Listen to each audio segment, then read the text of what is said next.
Bakit nga ba sakit ng ulo ang simpleng pagpapaayos lang ng birth certificate ninyo? Attorney G, ano ba ang mga issue na nagpapahirap sa pagpapaayos ng birth certificate ko? Isa-isahin natin ito. Una, manual corrections. Alam niyo ba na hanggang ngayon ay mano-mano pa rin ang sistema ng pagsasaayos ng mga certificates ninyo?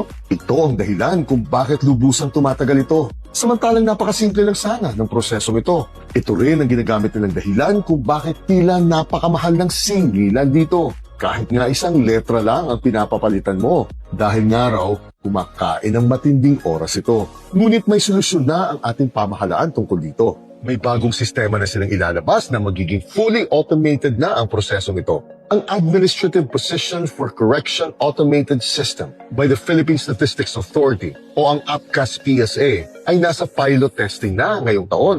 At kapag gumana na ito, ang dating buwan na hinihintay ninyo ay mapapalitan na lang ng ilang minuto dahil kaya na ngayon nilang ayusin ang birth certificate mo sa harap mo mismo. Ipagdasal na lang natin na kapag fully operational na ito, ay sana babaan na rin nila ang singilan dito.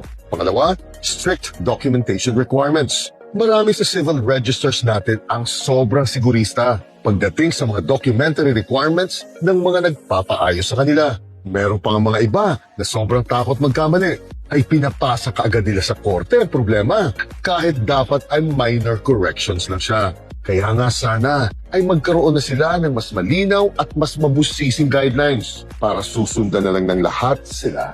At ang pangatlo, national security concerns. Nakakalungkot, pero tila napasok na rin ng sindikato ang mga ilang opisina nito. Ang late registration system natin ay tila nagagamit na rin upang maging Pilipino kaagad ang mga banyaga na ayaw nang dumaan sa tamang proseso.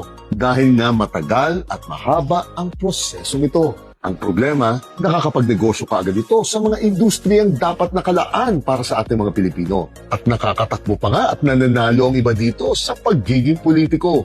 At sadyang napakadelikado sa ating bansa ang mga pangyayaring ito. Kaya nga sana ay bumuo na sila ng isang task force talaga upang maimbestigahan na nila ang lahat ng mga late registrations ng mga inaprubahang kaduda-duda. Sino yan?